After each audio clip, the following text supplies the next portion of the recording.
से बड़ी खबर, नीतीश कैबिनेट में 14 प्रस्तावों पर मोहर लगी है। सीएम नीतीश कुमार की अध्यक्षता में ये बैठक हुई थी, जिसमें न्यायिक सेवा में ईडब्ल्यूएस को 10% रिजर्वेशन देने की बात कही गई है। 100 नए पशु चिकित्सालय का निर्माण भी होगा।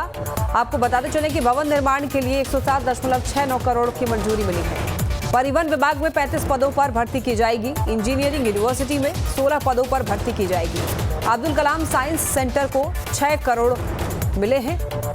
बड़ी जानकारी अब तक पहुंचा रहे हैं। कई अहम प्रस्तावों पर मोहर लगी है। सीएम नीतीश कुमार की अध्यक्षता में ये बैठक हुई है। न्यायिक सेवा में ईडब्ल्यूएस को 10% रिजर्वेशन की बात कही गई है। 100 नए पशु चिकित्सालय का निर्माण होगा। भवन निर्माण के लिए 107.69 करोड़ की मंजूरी मिली है। परिवहन विभाग में 35 पदों पर भर्ती की जाएगी। इंजीनियरिंग यूनिवर्सिटी में 16 पदों पर भर्ती की जाएगी। अब्दुल कलाम साइंस सेंटर को 6 करोड़ की मंजूरी मिली है।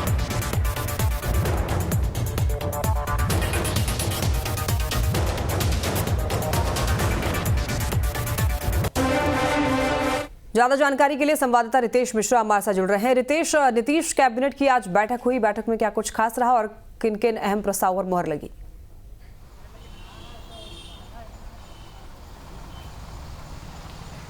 देखिए, नीतीश कैबिनेट की बैठक संपन्न हुई है। मुख्यमंत्री नीतीश कुमार की अध्यक्षता में ये बैठक संपन्न हुई है और आज बहुत ही महत्वपूर्ण रहा है, क्योंकि कुल 14 एजेंडों पर कैबिनेट ने मुहर लगाई है। कई जो विभाग हैं वहाँ पर नए पदों का सृजन किया गया है।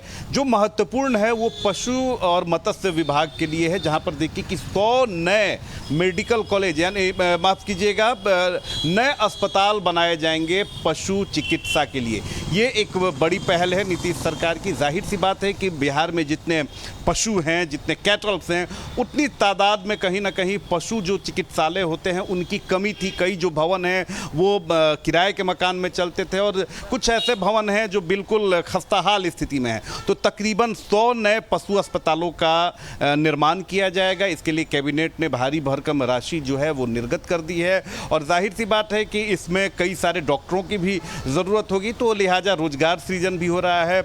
इसके अलावा भवन निर्माण विभाग के लिए कैबिनेट की बैठक में महत्वपूर्ण निर्णय लिए गए। सबसे महत्वपूर्ण अगर दूसरा जो फैसला है वो लिया गया है वो है APJ Abdul Kalam science city, जो पटना के राजेंद्र नगर में बन रहा है। जो मास्टर प्लान कंसल्टेंट है उनकी राशि को बढ़ा दिया गया है ताकि और इसमें पारदर्शिता और तेजी आए और इसके निर्माण में मीन्स वर्ल्ड लेवल का जो निर्माण होता है उस तरह का पटना में भी साइंस सिटी सेंटर होगा, जहां पर लोग जाएंगे और नज़दीक से आप ज्ञान और विज्ञान को परखेंगे। इसके अलावा कैबिनेट की बैठक में एक घूसखोर जो अधिकारी थे मोतिहारी में जिनकी तैनाती थी, उन्हें भी अब सेवानिवृत्ति दे दी गई है और उनसे जो राशि उन्होंने अवैध उगाही की है वो भी अब वापस वसूलने की तैयारी की गई है। इसके अलावा समस्तीपुर में आरओबी को मंजूरी दे दी गई है।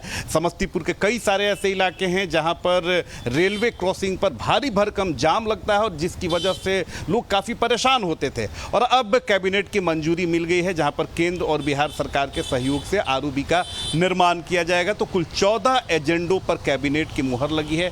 कई सारे जो ऐसे विभाग हैं जहां पर रोजगार सृजन है। इसके अलावा ईडब्ल्यूएस के लिए आरक्षण का जो कोटा है उसमें भी संशोधन की गई है। न्यायपालिका जो सेवा है उसमें तो कैबिनेट की बैठक संपन्न हो गई है और प्रत्येक मंगलवार को कैबिनेट की बैठक होती है, लेकिन आज की जो ये बैठक है ये बेहद महत्वपूर्ण रही है।